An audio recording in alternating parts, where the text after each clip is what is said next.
What's up, Packer fans? Happy Monday. It is officially mandatory mini camp week, which will undoubtedly bring plenty of stories this upcoming week. Who's at practice, who's not. My hope is to be there on Tuesday. Don't think I will be there on Wednesday. May be there on Thursday. Not 100% positive yet, but going to try to get there as much as I can and cover as much as I can. So whatever I do get to, I'll make sure to break down for you in as much detail as possible. But either way, it promises to be a fairly newsworthy and noteworthy week. Of course, QB1, number 12, Aaron Rodgers will, I'm sure, be at the forefront. As things stand right now, certainly does not seem like he is going to be at minicamp on Monday. Hopefully, I am pleasantly surprised and incorrect with that statement, but as things stand right now, certainly seems as if he will not be at that mandatory minicamp. But I digress. That is all for the next few days to discuss ad nauseum, I am sure. Couple quick news and notes. I guess one main news and note before we jump into the main topic today, and that is Julio Jones officially traded from the Atlanta Falcons to the Tennessee Titans. Just a real quick couple notes here. First of all, Julio to Green Bay was never in the plans, was never an option. And you could say, well, if you really want to win over an Aaron Rodgers and and push money down the road and try to win now and get Julio Jones in, it was just, I promise you, it was never, ever going to happen. Not from, trading the second round pick plus away, not from a financial standpoint, not with all the situation that's going on right now in Green Bay. You don't even know if Aaron Rodgers is going to be in Green Bay. So it's very tough to pull the trigger and say, let's build more for now when QB1 may not even be here come September, whatever, for week one. So it was not going to happen. So with that in mind, the best thing that you can hope for is that he doesn't go to an NFC contender. He doesn't go to a San Francisco. He doesn't go to a Seattle. He doesn't go to the Rams. He doesn't go to one of those sort of teams, certainly anyone in the division. They would have never traded him in the South.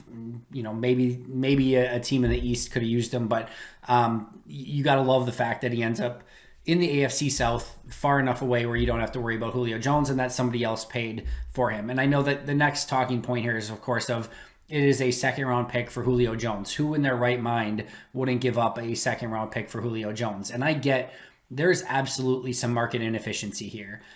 Teams will give up tons of draft picks to move up in the draft and take a gamble on a player.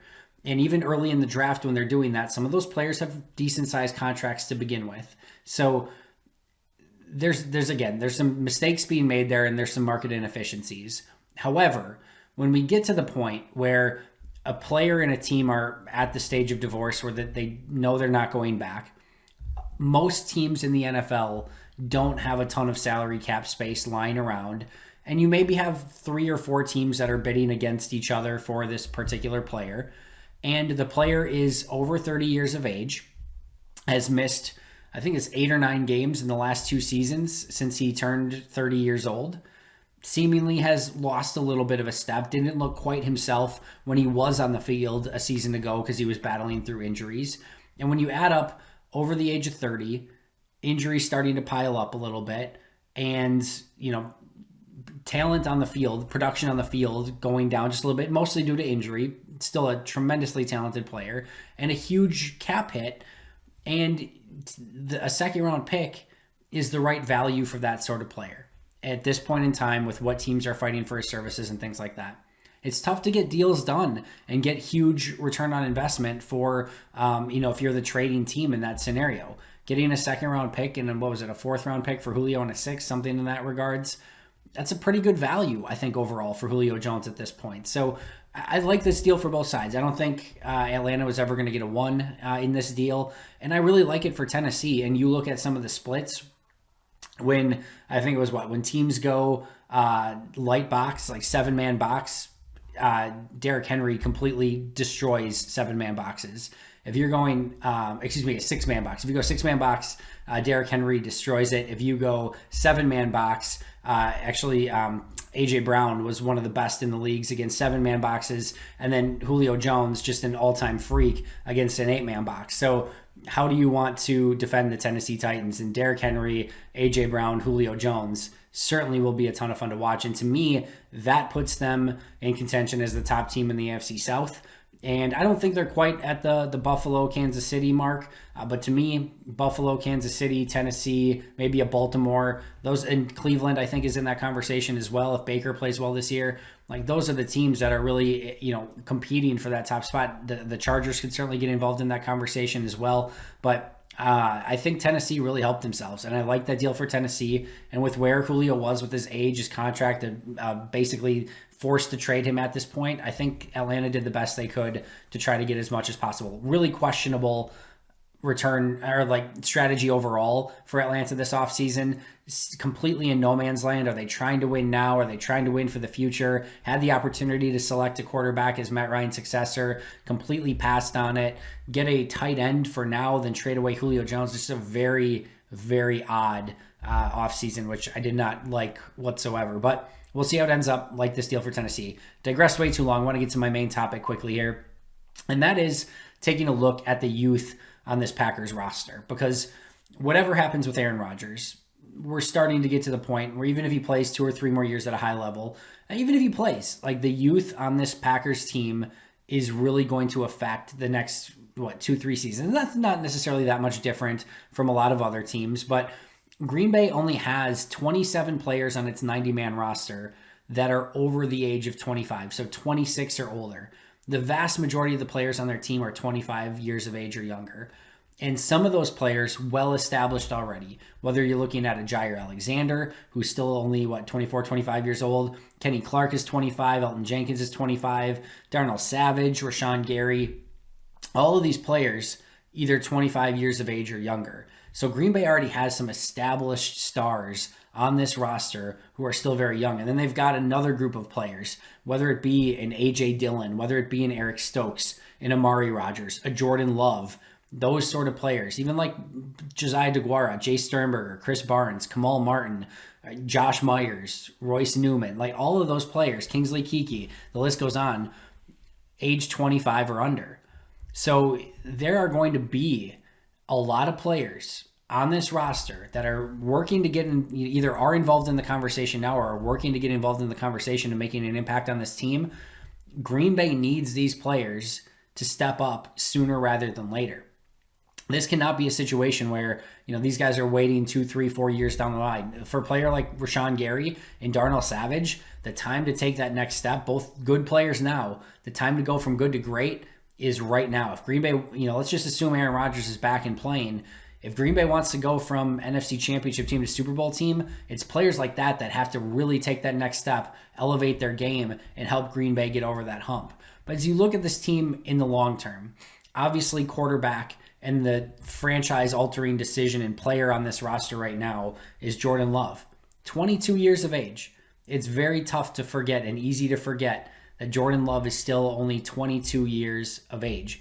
He was not a 24-year-old draft pick who's now 25 and the time is ticking. He is 22 years old.